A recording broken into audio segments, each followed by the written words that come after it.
I am very excited to be giving this presentation. You guys should see the repeating recipes, food and family history beginning slide. Is that correct? Awesome. We do.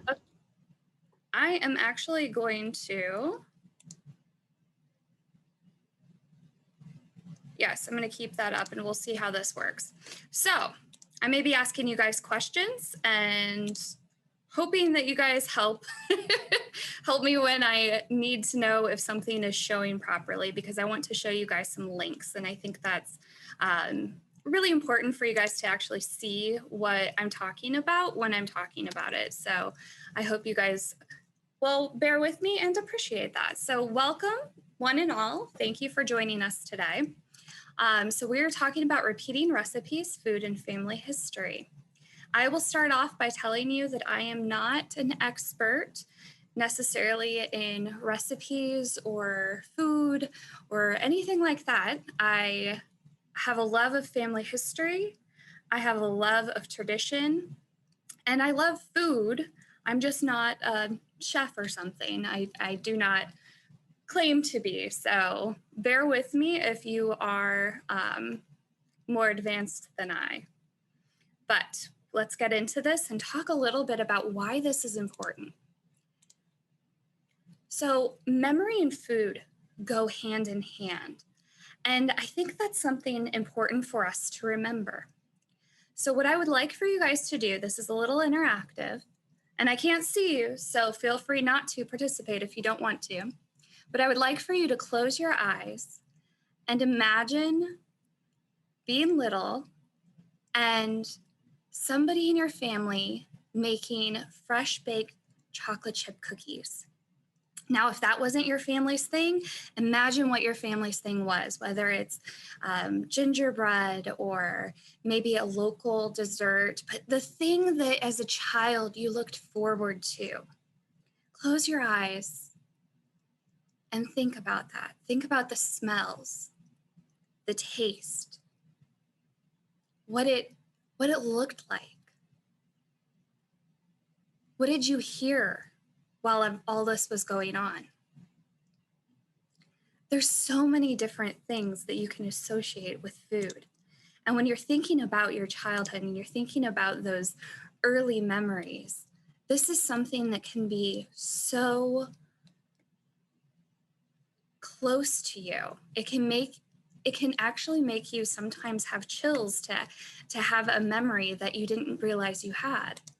Now, these memories could be things like baking with your family, having a holiday dinner. Perhaps it's your grandmother making something or another trusted family member. Maybe it's the school cafeteria. What was that? What do you remember about that? Maybe it's giving your ice cream cone to a little sibling. There's so many different things that can relate back to your memories and your family memory as a whole. Now, there's a bunch of different sensory memories, and sensory memory is basically, it allows people to retain those impressions of that sensory information after the original stimulus has stopped. And these are the 5 different traditional senses, and they have different names. So you have the, and I don't know if I'll pronounce this correctly, but the echoic memory. So that's going to be sound, and that's the auditory information. And once it's heard, it's stored in your memory so it can be processed and understood. So perhaps that's something you register with food. There's haptic memory, and that is the sense of touch. It's tactile. So a good example is maybe recalling what a peach feels like in your hands.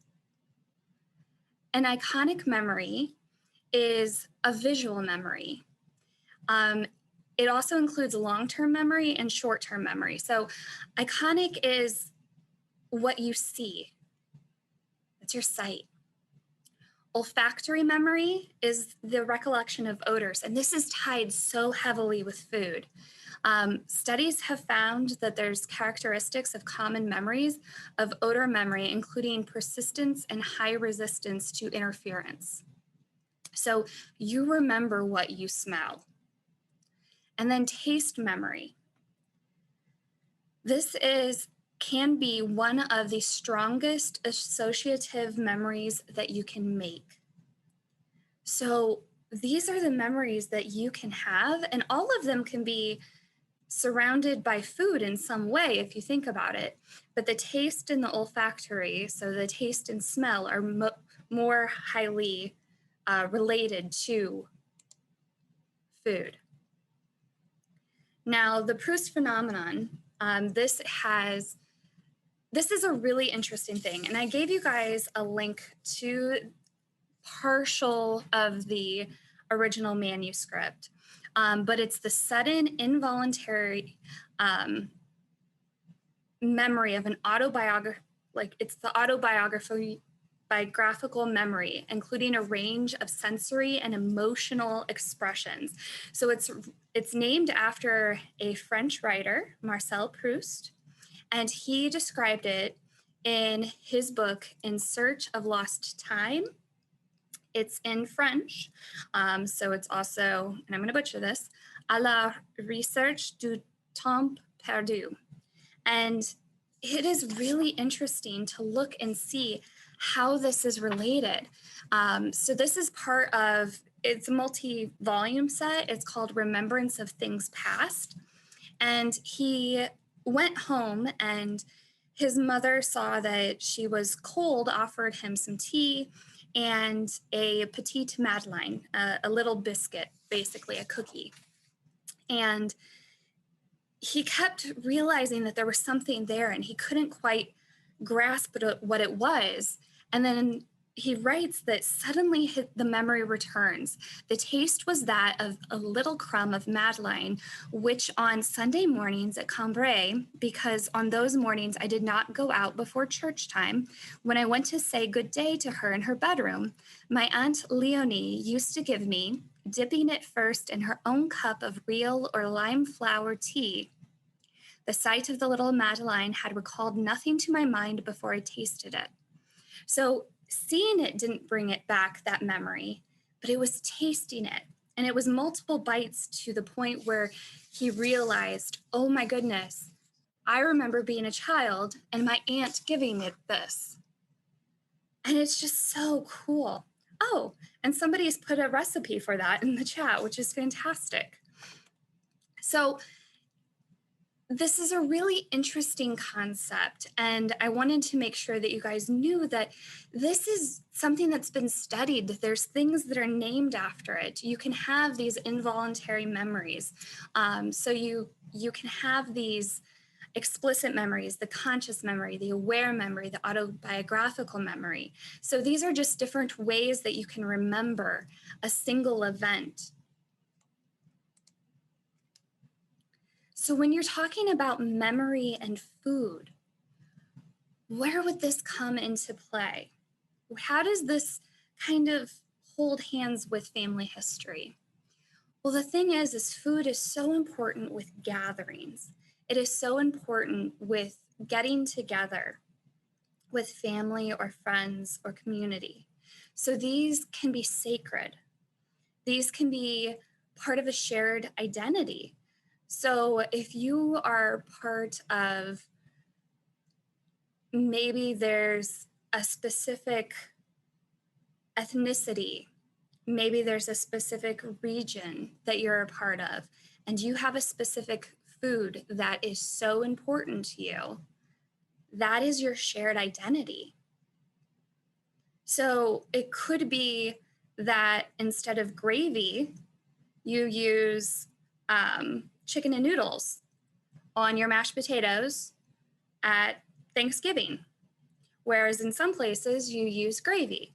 So there's different things across the entire world that people do differently, and it has to do with that shared identity. It has to do with what people have passed down from generation to generation. And it can also be about commemoration. It can also be about, I am going to do this to commemorate this event, or I am going to have this in, oh, hey, there's a really good one, Black Eyed Peas for New Year's Eve. So you want to have this, and the oral histories that are passed down are incredibly powerful, because when you are in the kitchen, when you are with family, a lot of times the stories start coming out. Like, this recipe came from your great aunt Josephine, or this recipe came from your great great grandmother and it was her husband's favorite. So you don't know these things unless they're passed down, because you may just have a recipe that's written down and it may not articulate, it may not have the information that tells you more specific information about who the family member is that has that information or gave that information. But you could also have recipes that are passed down. You could have pieces of information that are shared.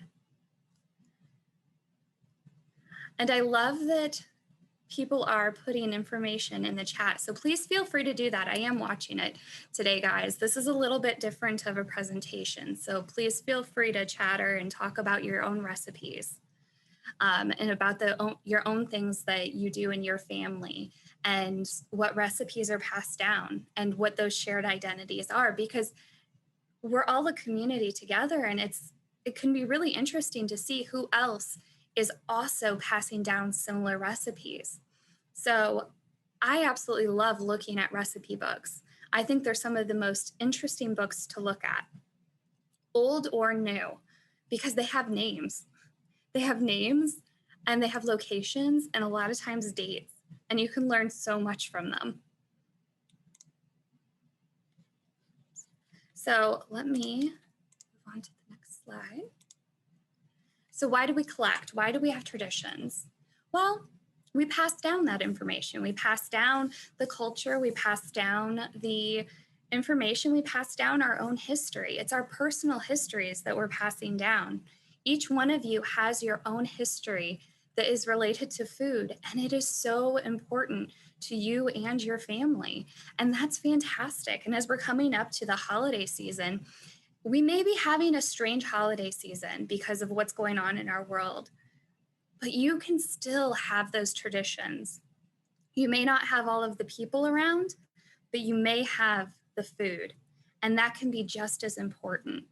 Maybe you share a meal while you're on the phone with your family, or someone just said cooking together via Zoom. I love that. So it's about that tradition. It's about that legacy that you're leaving your family. It's about leaving this information for the future generations as well. They're shared memories. They're part of your family histories.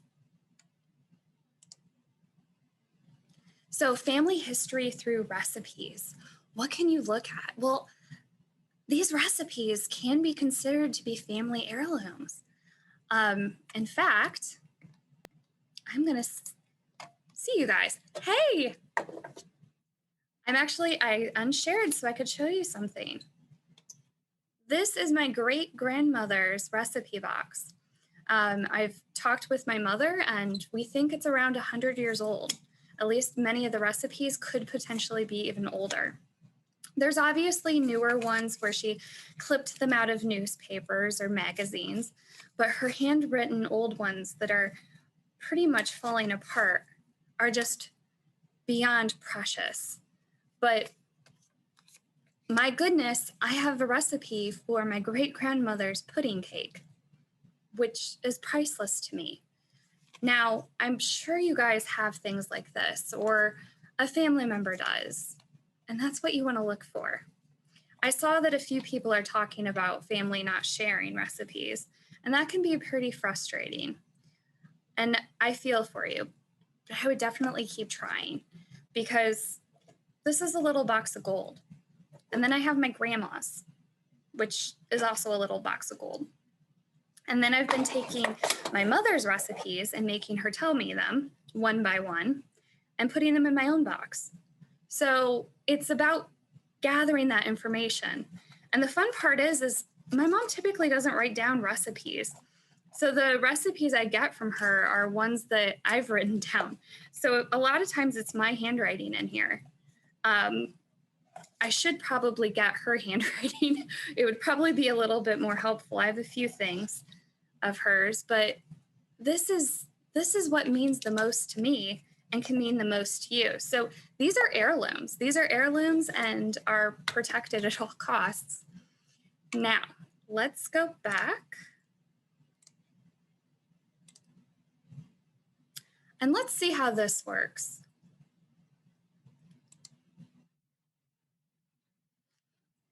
So one of the things you want to do is make sure you check out what the inscriptions are.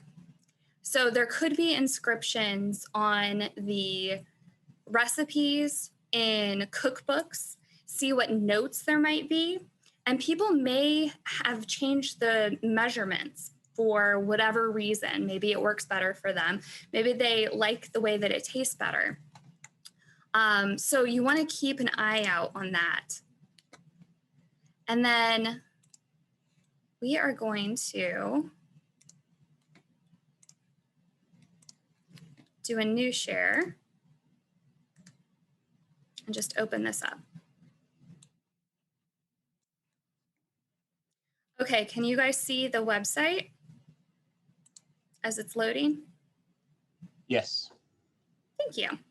Okay, so with measurements, you want to make sure that you can find conversions, because I don't know about you guys, but I don't know what some of these are. I don't know what a dram is, or I wouldn't have. Or a salt spoonful. That is not something that we use in everyday cooking now. So knowing what the measurements are is incredibly helpful. Now, this gentleman, I like his website quite a bit for the historical, because he is really into antique cooking books, and he wants to share that information. So he goes through these different books and has the measurements for us, so we don't have to. And we also have the weights, which is also incredibly helpful. And so he compiles this information out of the cookbooks that he's using. So if you are looking for what is a pound of eggs, 9 large size eggs. So this is incredibly helpful information. So I wanted to make sure that I shared that with you. It is in your handout. The link is there, but this is just amazing. And I appreciate this gentleman for doing this. And I shared another part of his website at a later point, because he really does share so much information. Now, another thing that I want to make sure that you know is that a lot of cookbooks actually had recipes for medicine. Because if you think about how life was, people didn't have access to healthcare. They didn't have access to doctors every day. Maybe they lived in an area where there wasn't a doctor. Maybe it just wasn't a thing that they had access to, or it was so far away. So what they did is they made their own, and they passed them down generation to generation.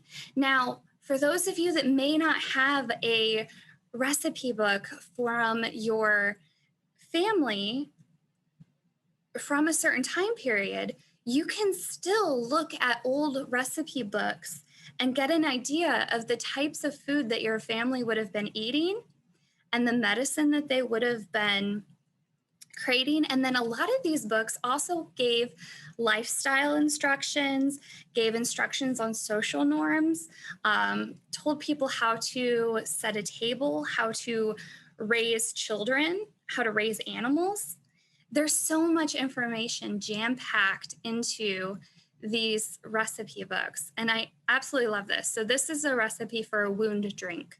And so you can see that there's, let's see here, hart's tongue, liverwort, wood bugle, etc. So there's a lot of interesting stuff in here, but you can take a look. So biting of mad dogs. So this is intriguing to me. Or swelling in the face. So you have all these different options of things to look at and see what type of thing that might be of interest to you or might have been applicable to your family. This one's also in your handout. This one is on page 2 under medicine. So if I'm showing you a website, it is in your handout, I promise. Okay, so let's go back to the PowerPoint. You guys can see that, yes? Yes, we can. Perfect, thank you. All right, so recipe preservation. This is so important to know because recipes are meant to be used. You are meant to cook with them, you are meant to use them, they're going to get spilled on. You are going to accidentally knock some butter onto an antique recipe card. So it's really good to have some ideas of how you want to preserve whatever recipes you have, whether it's in book form or a card or a piece of paper or whatever it may be. You want to keep that information in mind. Because there's some interesting things that can happen to cookbooks. I'm going to come and see you for a second because I have a great example. So this is Recipes for Happiness by the Zeta Zeta chapter of the Delta Theta Tau sorority. So my grandmother's in here somewhere. But take a look at that cover and the back. Looks like coffee to me, but who knows? This could have happened 30, 40, 50 years ago and has just turned brown over time. It is a little bit more brittle than the rest of the book, so that is a concern for me. So this is a book that I will not actually use to cook with in person. If there's a recipe that I want to use in here, personally, because I'm of technology, I will take a picture of it and just have my phone in front of me because I can wipe my phone off pretty easily.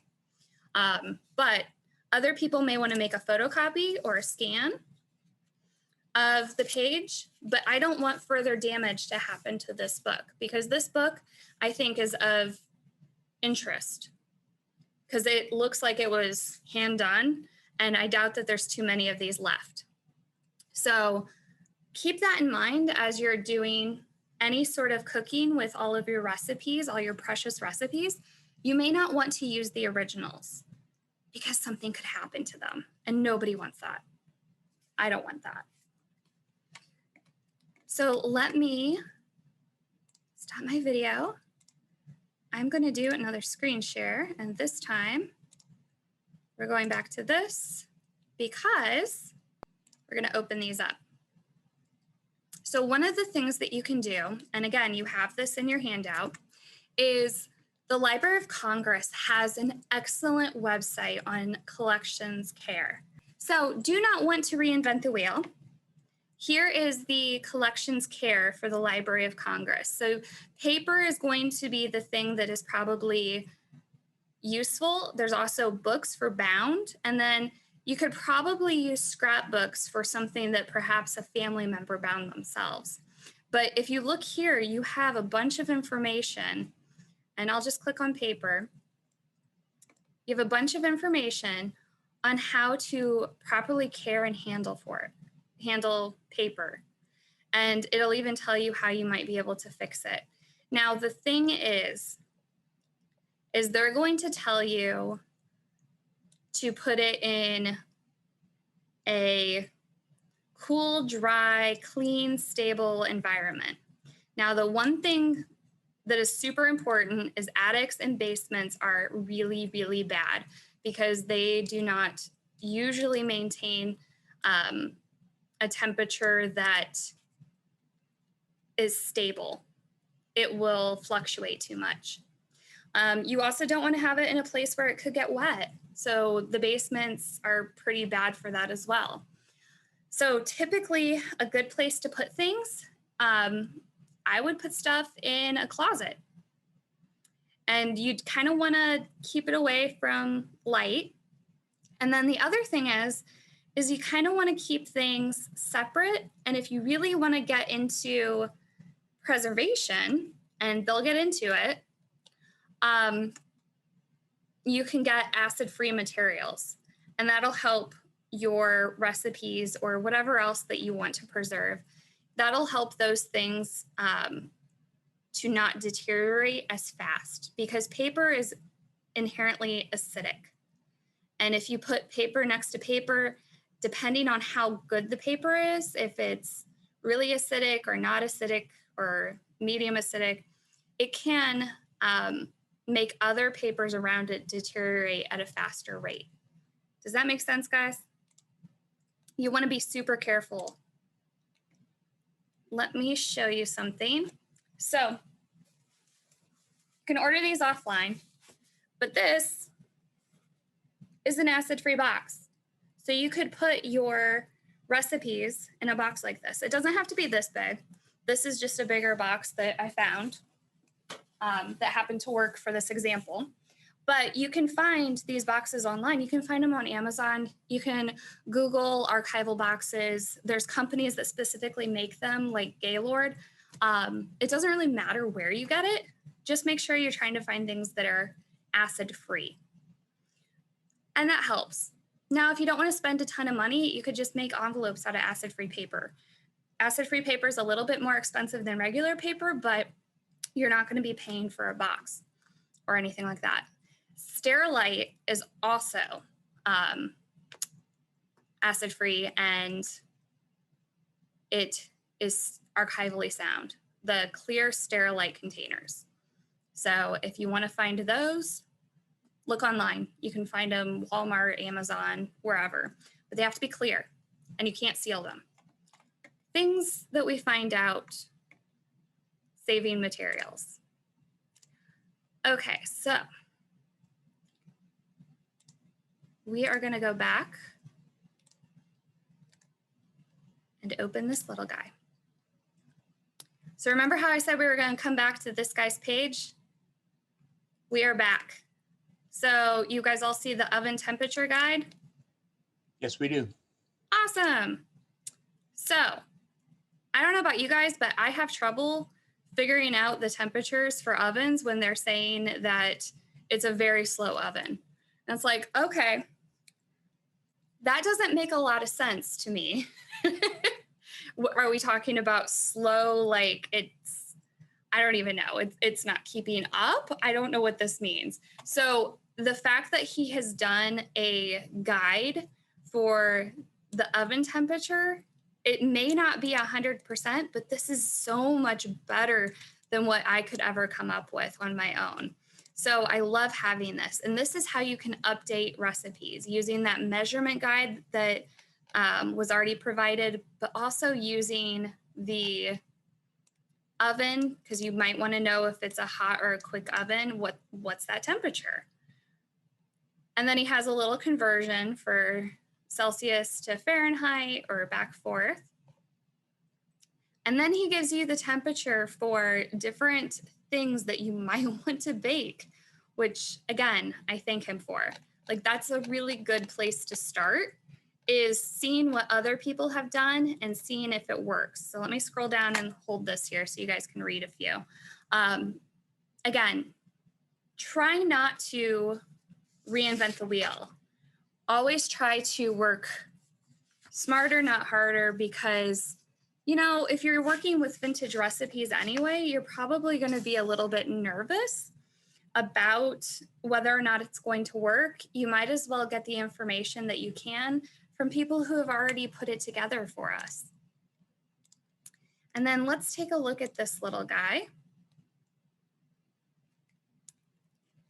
So the other thing you might want to look at is digitization projects. There are different places that are digitizing cookbooks. or gastronomy books. I can't say that word right now. Cookery books. I love that one. You can find all sorts of things that have been digitized. So again, let's say you're not able to find something on your family, but you know that your family was living in England in 1857.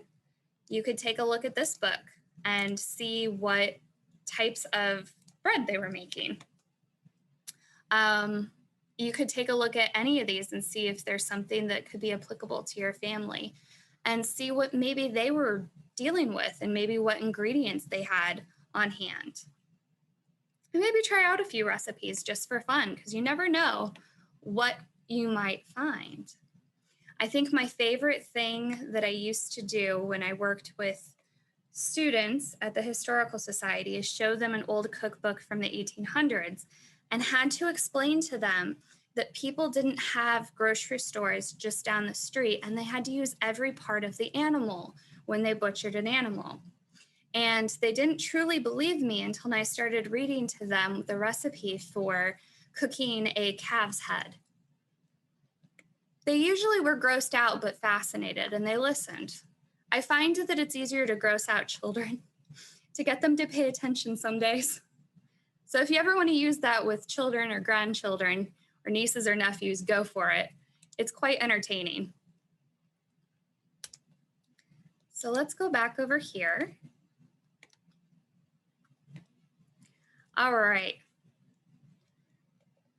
So it looks like you guys are having a little chat in here. So I'm glad to let you guys know about the Sterilite. But let's go on to the next slide. Because something else that I think is really important to think about is that you can write down your memories, your recipes, and they don't have to be in just a recipe book. It can be in something more like a memoir.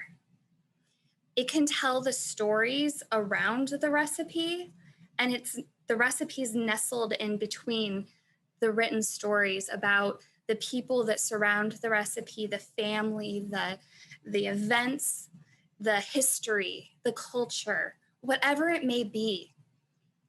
That can be surrounding that simple recipe that somebody, if they just saw the recipe themselves, may go, oh, that looks good. Or maybe it's on Facebook or something. Oh, I'll share that. That looks good. But for somebody else, that recipe means family. It means love. It means friends. It means community. And the why. The why is putting it in that memoir type of writing. Now, you don't have to get super complicated. You don't have to write down these collection of memories and be super in depth about it or over the top. This doesn't have to be a really hard project. This could be a project of love. It can be something that you do in your spare time. It can be something that you do as we're approaching the holidays and as we're remembering family and friends that we may not be able to see during the holidays, that we're putting these together for them or with the thought of them in our minds. Because no matter where people are, no matter if people are still here physically or just in your memory itself, they're in your heart. And those people still truly exist. And whatever memories they've given you around these recipes, around this food, will be there always. But the next generation may not know that. And that's why it's important to write this down. That's why it's important to record this. Now, how can you record it? Well, we have these recipes. We have these original recipes that could be damaged over time. We can take that simple information and maybe put it into something that looks almost like a scrapbook. It doesn't have to be a written book that looks like it was published by some high and mighty publisher. In fact, a lot of times your family may appreciate having something that's handwritten, something that they can say, oh my goodness, that's their handwriting. And having the pictures is another thing that can be so meaningful for writing down these memories. If you have a scan of a picture that you can include in this book for your family of the person, or maybe of the person in the kitchen, or of the family members, that would be priceless. This is something that you can pass down to future generations so that they know and understand the love behind these recipes. You can write it down in a memory book. They make these scrapbooks that you can buy online. You don't have to get anything super fancy. You can get something that literally says our memory book and put pictures and cards of information and all sorts of stuff in here. Now, again, I don't recommend putting originals in these books because you never know. Somebody might use these books to cook with as well as read the stories. So you still want to preserve the originals and then have the memory book, the written material off to the side. Now, here's one that people don't think of. You guys, you can record. If you do not write, if you do not like to write, this sounds very awful to you, but you are a talker and you don't mind being on camera, maybe you have somebody set up a camera, and it can be a smartphone, it can be an actual camera, it can be whatever you want, and have them set it up and you can show the recipe. And while you're showing how to make the recipe, you can tell the stories. You can tell the stories behind it. And then maybe show a clip of the original recipe. And this is something that is so easy to do. And I see somebody just put Zoom. That is a very good option. You can set up a phone or a laptop and use Zoom. But yeah, there's so much you can do with videos. And then I don't know if you guys have noticed, but a lot of times kids like things instantly. And I know that can be very frustrating, but this would be a way to get them kind of that instant information is through a video. Another thing you can do is use a voice recorder. You can sit down and tell the stories and the recipe and what it means to you and your family or your friends or your community, and how it's impacted your life and how it might impact their lives in the future. There's a scene in My Big Fat Greek Wedding, movie from forever ago, where the girl is made fun of for having moussaka as her lunch when everybody else had like peanut butter and jelly sandwiches. But that was part of her heritage. That was part of who she was. That is a food that was made with love by her family. And it takes some time to sometimes love the food in your family or to love the memories behind it. Sometimes when we're young, we don't even know what we have in front of us. So recording it and talking about those memories is so important. Now, I wanted to give you guys a couple tips if you do decide to do an audio or video recording. Keep it simple, keep it short, and keep it painless. This doesn't have to be a Julia Child TV special. You don't have to be Barbara Walters. You don't have to do anything. This is your family. It's your recipes.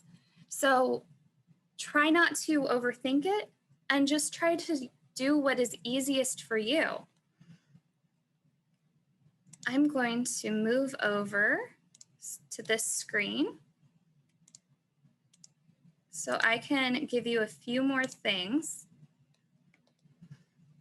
So with recording video, it's pretty simple on your phone. It's the camera.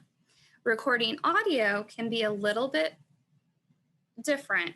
And I don't want you guys to be overwhelmed. So I gave you a list of different recording apps that you can use. And a lot of them are pretty easy. And to be perfectly honest, I use one. I use the recording app when I'm recording videos to be put online. I use the recording app to record family when I want an oral history. It's pretty simple to do. And you may already have one installed on your phone, so make sure you check first. But here's some options. I don't ever want to suggest something without giving you guys some options for looking at these different things. So let's go back to this. Okay. Now, writing. We're going to go back to writing for just a moment, because sometimes people can get super intense into this, and sometimes people are scared of it because you have to sit down and write something. It doesn't have to be super fancy. So on the right, you have somebody that is really into scrapbooking. They went very intense with all of the stickers and everything, but it's a beautiful page. And it has the person's name, it has the recipe, and it has a picture, which is lovely. And I absolutely love the little quote: "The most treasured things passed down from generation to generation are the family recipes." I mean, that's just perfect for this. On the left-hand side, you see that there's just recipes. And you could, in fact, have a recipe book where the top card is the recipe and the bottom card is perhaps the story or the history. So there's no right or wrong way to do this. Or you could create a book of your own. So I don't know if you guys can tell, but whoever put this together is an artist, and they actually wrote the recipe and the memory at the top. That's in pen. And they've drawn pictures, and they have the recipe on the left-hand side and then the memories on the right. Again, you don't have to be as fancy as this, but it's kind of fun. It's kind of interesting. It's something that you can look at and explore at a later time. So one of the things I did give you is a link to an Etsy page and another page and some literary cookbooks, because I wanted to give you guys some inspiration. I wanted to give you guys ideas of things that other people have written, whether it be super simple or not. It's whatever you want it to be. So there are recipe scrapbooks for sale online. And there are literary cookbooks, and they are fantastic to read. But you can also look at other pieces of inspiration, and I gave you guys a few just to kind of look through and get some ideas of what you might want to look at. But I want to leave you with this, and I gave you the recipe. A recipe from 1798, close to the founding of the country. This is pretty early, and something that would be really interesting to try and make with the information given. Because one of the things that I thought was so funny is they don't actually give us how long it needs to bake or the temperature. So I haven't personally tried this, but I always thought it would be fun to try something like this.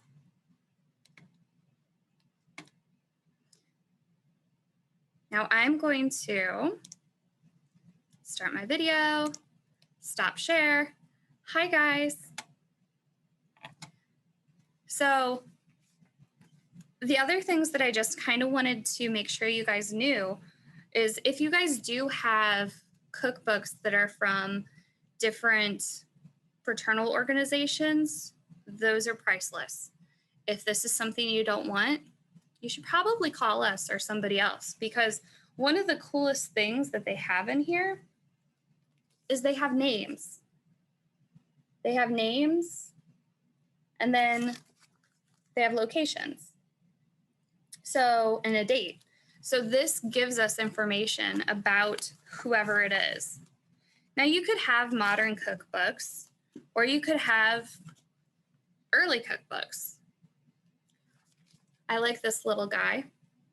This is cake and food decorating ideas. Now, I don't know the exact date on this, but I'm going to venture a guess that it's probably around my parents' anniversary, because my grandmother planned my parents' wedding, and today is their wedding anniversary. So happy anniversary, Mom. I know she's on here. But you can also find different cookbooks that maybe this is going to stay in my family, and it's a cookbook that I received. But this was my very first cookbook that my grandmother gave me.